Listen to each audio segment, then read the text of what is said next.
You're very welcome back to the Irish Political Roundup with me, Roisin the Cleric. And me, Paul Brophy.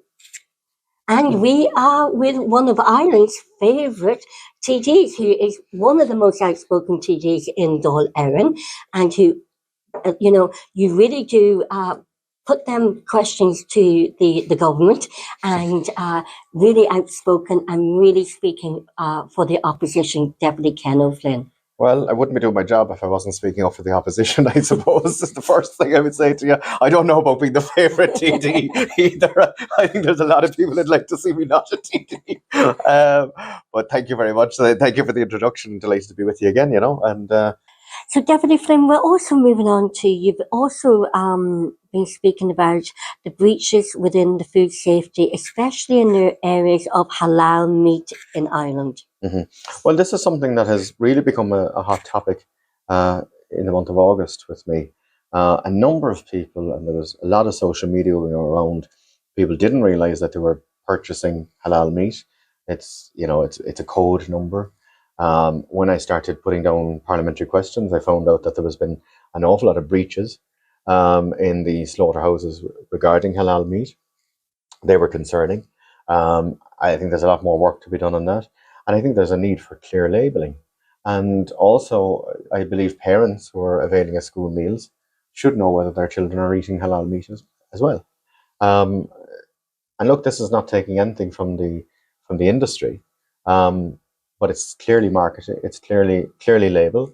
It's clearly marketed. Tell me what I'm having. And there are a lot of people don't agree with the slaughter of animals through the halal way, or the kosher way, for that matter.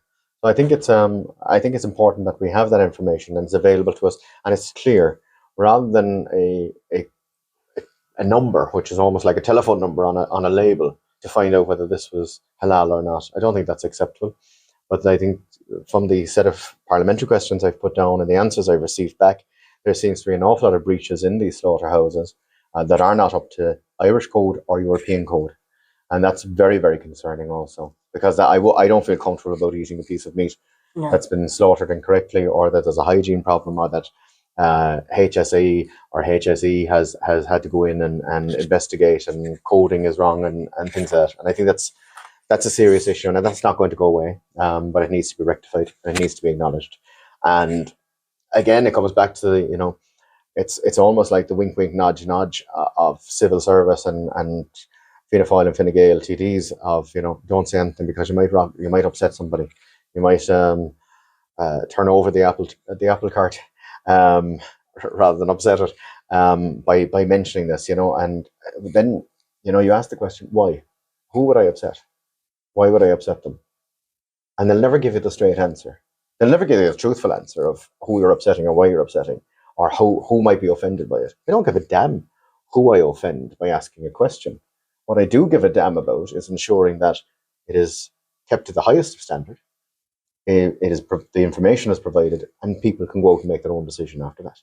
But there's no way I'm accepting in this day and age in a country like Ireland that we have one slaughterhouse being under every European regulation and ticking every box and doing everything right, and which is expensive with all the red tape, and for other slaughterhouses, because they may be associated with religion or religious act, getting away with murder and getting away with producing food that is not correct or not acceptable under Irish or European regulation.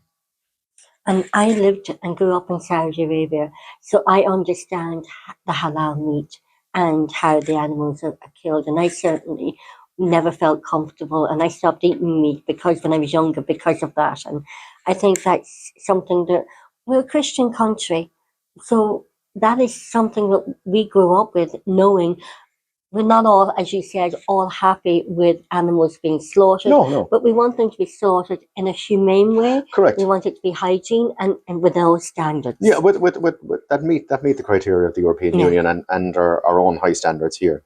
And I think that's only fair. Yeah. That's only fair to the general public.